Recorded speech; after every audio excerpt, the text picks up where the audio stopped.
Baik, bismillahirrahmanirrahim. Assalamualaikum warahmatullahi wabarakatuh. Rekan-rekan di perkuliahan fikih siasah jinayah. Alhamdulillahilladzi arsala rasulahu bil huda wa dinil haqq liyudhhirahu 'ala ad-dini kullih wa kafa billahi syahida. Allahumma shalli wa sallim ala nabiyyina Muhammad wa ala alihi washabbihi wa mawalah, amma ba'd. Pada materi kali ini kita akan membahas bagaimana secara definitif kembali tentang fikih siasah jinayah. Mungkin ini sebenarnya bukan dari cakupan ahwal al-syakhsiyah, tetapi adalah sub keilmuan tersendiri.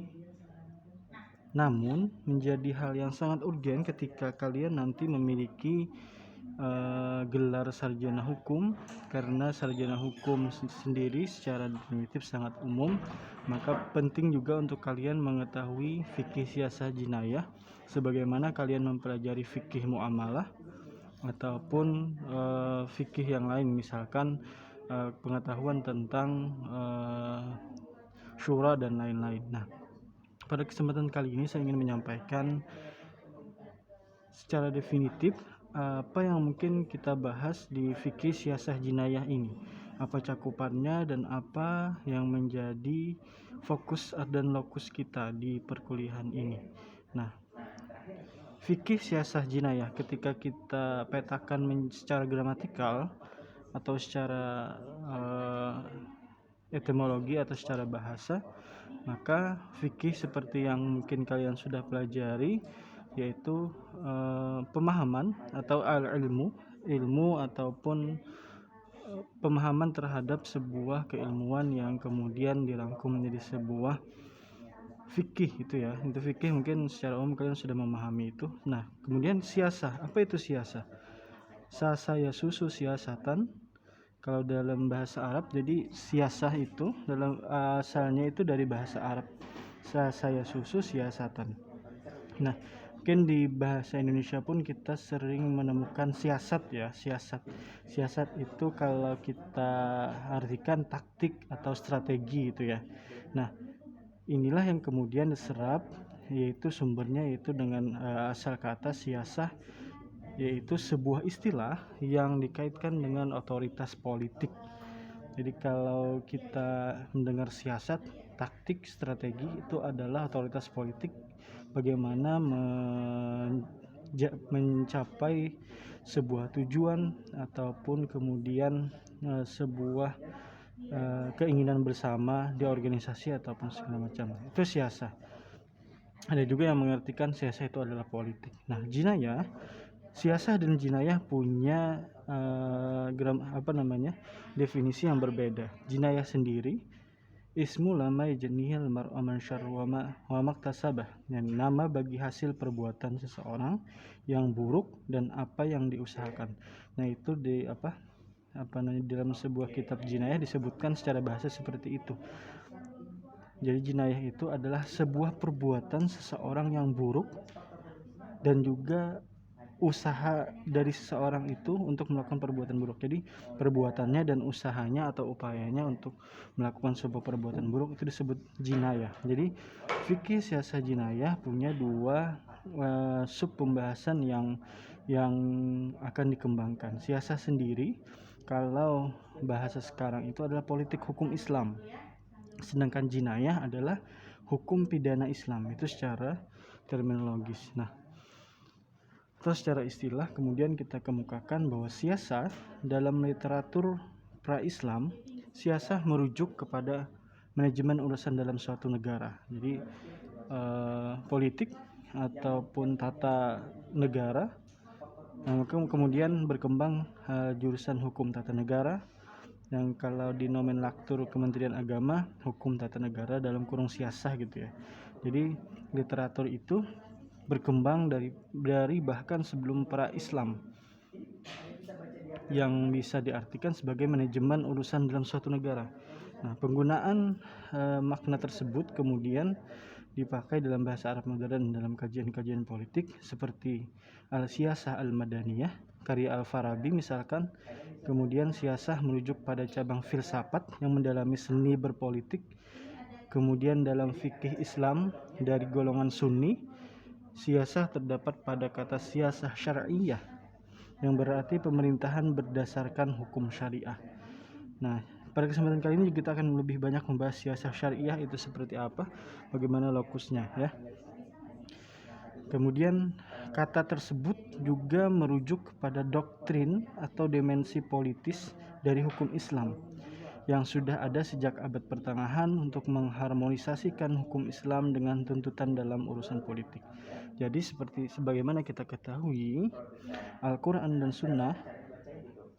Sunnah mentekstualisasikan perkara-perkara politik masih secara multitafsir, dan kemudian perkara-perkara pemerintahan itu diterjemahkan dalam keilmuan yang inilah disebut dengan siyasah syariah, sehingga hukum Islam itu berkembang sesuai dengan zamannya, sesuai dengan keadaannya. Maka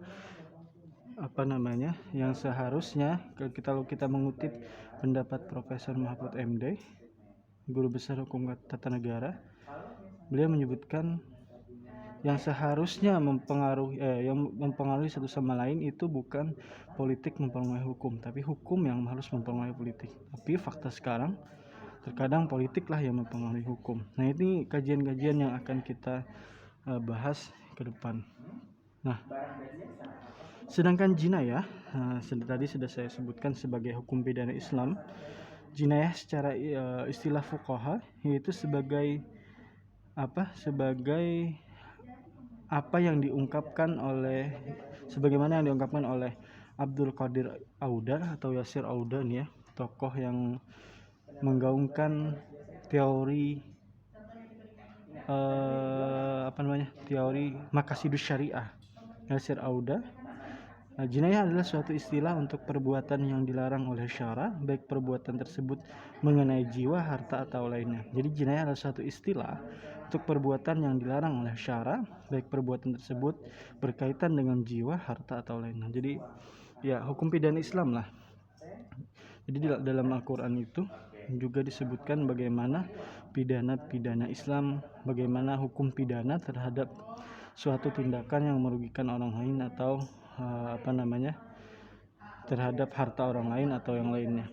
Maka kemudian ini akan sangat menarik kayak nanti kaitannya dengan konun di Aceh dengan menerapkan jinayah di sana. Jadi kalau Aceh itu tidak sebatas undang-undang karena daerah khusus, maka ada kanun-kanun yang mengatur terkait dengan serapan dari hukum Islam itu sendiri. Itu untuk pengertian istilah. Jadi siyasah politik hukum Islam, dan kemudian jinayah hukum pidana Islam itu sendiri. Nah, siyasah syariah sebagaimana saya kemukakan di awal tadi, secara etimologi berasal dari kata syara yang berarti sesuatu yang bersifat syar'i atau bisa diartikan sebagai peraturan atau politik yang bersifat syar'i. Secara terminologis menurut Ibnu Aqil menyebutkan bahwa siyasah syariah itu adalah suatu tindakan yang secara praktis membawa manusia dekat dengan kemaslahatan dan terhindar dari kerusakan. Nah, ini yang perlu kita garis bawahi, bahwa konsepsi daripada setiap hukum Islam, setiap yang Allah dan Rasulullah itu atur ataupun sampaikan ataupun perintahkan adalah maqasidus syariah, yaitu terdapat dengan konsep maslahat atau bisa diartikan manfaat dan menjauhi dari kerusakan. Ini kaitannya sangat-sangat menarik ketika kemudian kita mendalami bahwa pidana Islam pun kebijakan di pemerintah Islam adalah meningkatkan atau mengutamakan daripada kemaslahatan dan menjauhi daripada yang mudarat atau kerusakan. Itu siyasah syariah. Nah, dari definisi siyasah yang dikemukakan oleh Ibnu Aqil tadi mengandung setidaknya beberapa pengertian atau 3 pengertian yang dapat kita pahami atau kita garis bawahi. Pertama, bahwa tindakan atau kebijakan siyasah atau dalam ini pemerintah Islam itu untuk kepentingan orang banyak. Itu untuk kepentingan orang banyak.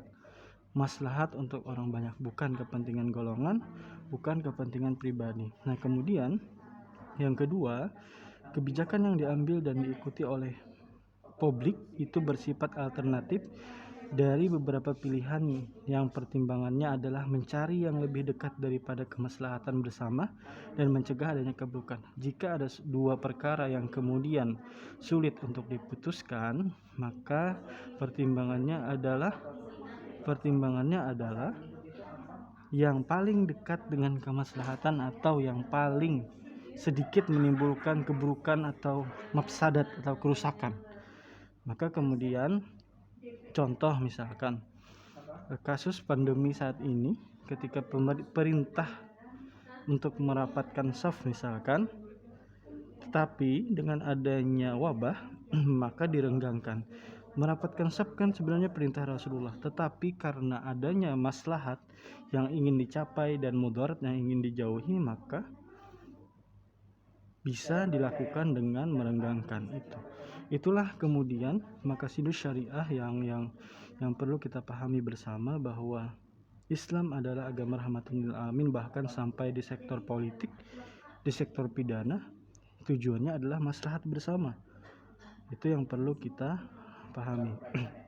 Yang ketiga, siasah dalam wilayah ijtihadi, yaitu dalam urusan-urusan publik yang tidak ada dalil qat'i dari Al-Quran dan Sunnah, melainkan dalam wilayah kewenangan imam kaum muslimin. Jadi siasah ini adalah perkara-perkara yang kemudian tidak termaktub di dalam nas, dalam hal ini Al-Quran maupun Sunnah, dan itu menjadi wilayah kebijakan yang harus diputuskan oleh pemimpin dari kaum muslimin.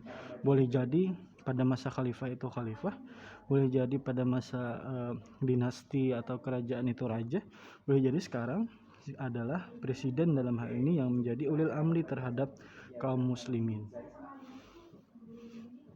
Nah, siasah syariah itu kemudian sebagai lanjutan dalam arti ilmu adalah suatu bidang ilmu yang mempelajari hal ihwal pengaturan urusan masyarakat dan negara dengan segala bentuk hukum, aturan, dan kebijakan yang dibuat oleh pemegang kekuasaan negara yang sejalan dengan jiwa dan prinsip dasar syariat Islam untuk mewujudkan kemaslahatan masyarakat. Lagi-lagi kemaslahatan masyarakat. Lagi-lagi kepentingan umum. Lagi-lagi adalah kepentingan orang banyak. Nah, itu yang kemudian menjadi keunggulan dalam hal ini ataupun kelebihan daripada setiap hukum-hukum yang ditetapkan Allah adalah sebagai kemaslahatan masyarakat. Atau dengan kata lain dapat kita pahami bahwa esensi atau urgensi dari siasah syariah itu ialah kebijakan penguasa yang dilakukan untuk menciptakan kemaslahatan dengan menjaga rambu-rambu syariat. Rambu-rambu syariat dalam siasah, jadi rambu syariat itu kemudian dalam siasah ada beberapa hal itu ya. Yang pertama, dalil-dalil kulli dari Al-Quran maupun Al-Hadis. Kemudian maqasidus syariah, yaitu maksud dan tujuan hukum Islam itu sendiri. Kemudian semangat dari ajaran Islam. Dan yang keempat adalah kaidah-kaidah kulliyah fiqhiyah, kaidah-kaidah yang kemudian menuntun kepada kemaslahatan. Itu terkait pengantar daripada siasah jinayah, yaitu tentang bagaimana siasah syariah. Perlu kita ketahui lagi bahwa siasah syariah sendiri terbagi kepada beberapa pembahasan yang sangat luas. Ada siasah tanfiziyah, ada siasah dusturiyah yang berkaitan dengan undang-undang, ada siasah maliyah dengan berkaitan dengan keuangan negara. Banyak, dan itu menjadi pembahasan dan fokus kita ke depan. Untuk tanya jawab kita lakukan di classroom. Silakan teman-teman pahami, dan banyak buku-buku literatur fikih siasah. Dan salah satu menarik dan juga rinci itu ada dari Profesor Dr. Muhammad Iqbal. Fikih siasah itu sangat lengkap bagaimana pembahasannya. Demikian teman-teman, semoga bermanfaat. Terima kasih. Assalamualaikum warahmatullahi wabarakatuh.